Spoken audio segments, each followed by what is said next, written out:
Radhe Radhe friends, welcome back my channel. Friends, ये हम लोगों का चौथ व्रत का पूजा है जो हम लोगों ने व्रत रखा है।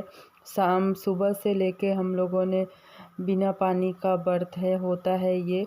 और शाम के टाइम ये गणेश भगवान की पूजा होती है। वही हम लोगों ने अपने घर में पंडित जी को बुला के पूजा किया है।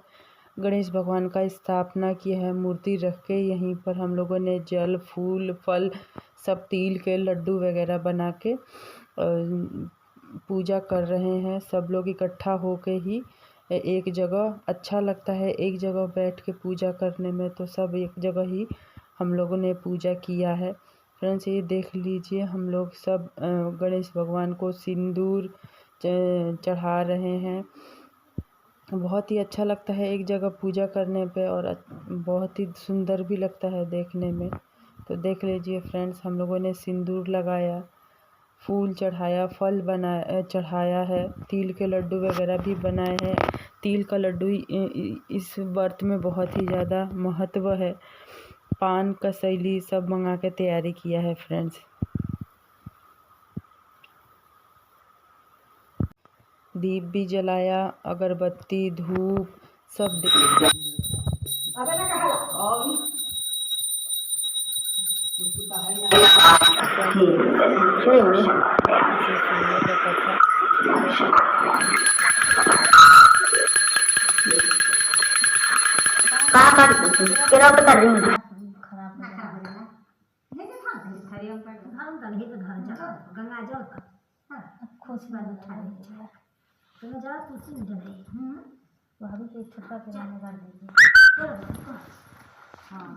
माघ गणेश चतुर्थी व्रत कथा प्रारंभ। पार्वती जी बोली, माघ के महीने में किस नाम से और किस प्रकार से गणेश्वर की पूजा करनी चाहिए और कौन सा नैवेद्य चढ़ाना चाहिए। गणेश जी बोले, माघ के महीने में भालचंद्र नाम से गणाध्यक्ष की षोडशोपचार से पूजा करनी चाहिए। तिल के 10 मोदक बनाकर 5 गणाध्यक्ष के और 5 ब्राह्मण के लिए अर्पण करें। ब्राह्मण की देव श्रीदर्श पूजा करें, यथाशक्ति दक्षिणा दे और 5 मोदक देवे। स्वयं भक्ति युक्त होकर 10 मोदक खाएं। इस संबंध में राजा हरिश्चंद्र का इतिहास कहता हूँ, सुनो। पहले समय में सत्यवादी ब्राह्मण भक्त हरिश्चंद्र प्रतापी राजा हुए। उनके शासन काल में ना कहीं अधर्म सुनाई देता था, ना कोई दुख रहता था, ना दरिद्र रहता था, ना कोई रोगी, ना कोई अल्पायु रहा। उनके राज्य में ऋषिश्य शर्मा नाम का एक तपस्वी ब्राह्मण रहता था। थोड़े ही समय में उसको एक दुष्ट हुआ। देवले रोग से शर्मा का मर गया और पत्नी पुत्र और दूसरी तरफ पुत्र का लालन पालन करती वह संकष्टा चतुर्थी का व्रत करने लगी। भीख मांगकर तिल के 10 लड्डू बनाकर भगवान की कहे हुए प्रकार से सदा पूजा करती थी। एक समय उसका 5 वर्ष की मूर्ति को खिलौना समझकर गले में बांध कर खेलने के लिए बाहर निकल गया। उसी समय एक मूर्ख कुम्हार एक 5 वर्ष के बालक को अपनी आंख में डाल दिया।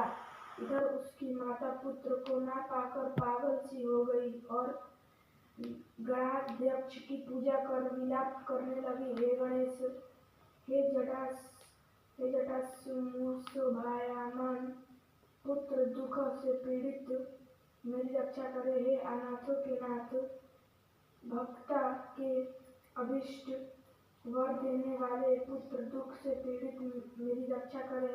इस प्रकार आधी रात तक उस बिचारी ने विलाप किया। सवेरा होते ही कुम्हार आवा खोलकर देखता है तो वह 5 वर्ष के बालक को उसी आवा में घुटने तक पानी में खेलता हुआ पाता है। इस प्रकार देखते ही वह भय के मारे कांपने लगा। इसके बाद जाकर राजा के सामने जैसा उसने किया था वह सब कह सुनाया। कुम्हार बोला, हे राजन, मैंने ऐसे के बर्तन सिर पकाकर देखे थे, और कई बार आवा में आग लगाने पर भी वे पके नहीं। तब मैंने जादू टोना जानने वाली किसी एक बूढ़ी से जाकर पूछा, तो उसने चोरी चोरी बालक की बलि देने के लिए कहा। तब बड़ी चिंता उत्पन्न हुई कि किसके बालक को अग्नि में डाला जाए। जिसके बालक को अग्नि में डालूंगा वह तो तुरंत ही मुझको काट डालेगा। इस भय से वह किसी विधवा के लड़के की बलि देने का निश्चय किया और अपनी भार्या को यह समझाकर कहा कि ऋषि शर्मा नामक का ब्राह्मण मर गया है। उसका लड़का 5 वर्ष का है। उसकी विधवा माता भीख मांगकर अपनी और उस पुत्र का पालन करती है। यदि उसके पुत्र का बलिदान किया जाए तो यह गरीब दुखिया कुछ न कर सकेगी और मेरे सब बर्तन पक जाएंगे। फिर मैंने उस बालक को देखते हुए पकड़कर आवे में डाल दिया और सुखपूर्वक रात को सोया। सवेरा आवा के बर्तन पके या नहीं यह सोचकर आवा खोलकर देखता हूँ। जिस अवस्था में बालक को वहाँ डाला था उसी अवस्था में उसको वही निर्भय देखकर मैं भयभीत हुआ यहाँ आया। इस प्रकार उसके वचन सुनकर राजा चकित हुआ और स्वयं आवे के पास आकर खेलते हुए लड़के को देखकर अपने अमात्य से कहा कि यह कैसी बात है और यह बालक किसका है, इसका निश्चय करो। इस आवे के भीतर घुटने तक कमल से सुशोभित जल और वाद्युमणि के सामने दुर्गा कैसे प्राप्त हुई। इस दरिद्र बालक को ना दाह है, ना क्षुधा है, ना पिपासा है। घर की तरह निर्भय होकर यहाँ खेल रहा है।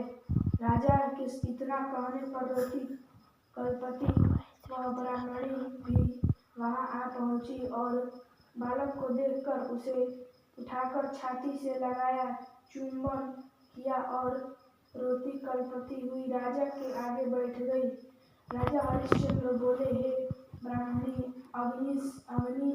अग्नि ने इस बालक को क्यों नहीं जलाया? क्या तू कोई टोटका जानती है अथवा कोई उग्र तप किया है? ब्राह्मणी बोली, हे राजन, ना मैं टोटका जानती हूँ, ना और जानती हूँ, ना कोई तप किया, ना योग, ना कोई दान किया, ना विधान किया, ना बलिदान किया। हे राजेंद्र, मैंने केवल संकट नाशन का एकमात्र उत्तम व्रत किया जिसके प्रभाव से मेरा बालक कुशल से है। इस प्रकार उसका वचन सुन राजा ने फिर कहा कि यह व्रत मुझे सम्मत है। मेरी प्रजा इस व्रत को करे। हे भारत, इस प्रकार राजा ने उसकी परिक्रमा कर कहा कि हे ब्राह्मणी, तू धन्य है कि मेरी संपूर्ण प्रजा से राजस्व की पूजा कराया। इस तरह भक्तराज के प्रभाव से ब्राह्मणी को उसका पुत्र प्राप्त हुआ।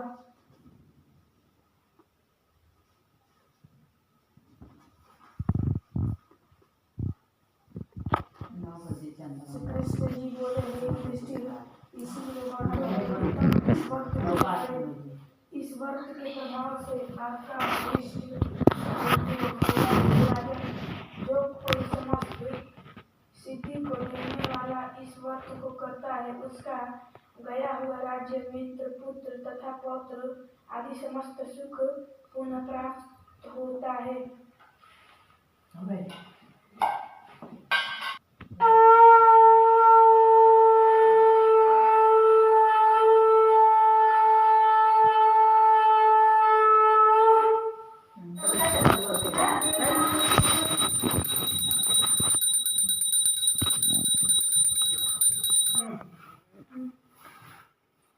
देम दे दे पकड़ के रख।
पूजा पूरा हो चुका है फ्रेंड्स। अर्घ भी ले लिया हम लोगों ने पंडित से, और पंडित जी को दक्षिणा दे के दिया जा रहा है।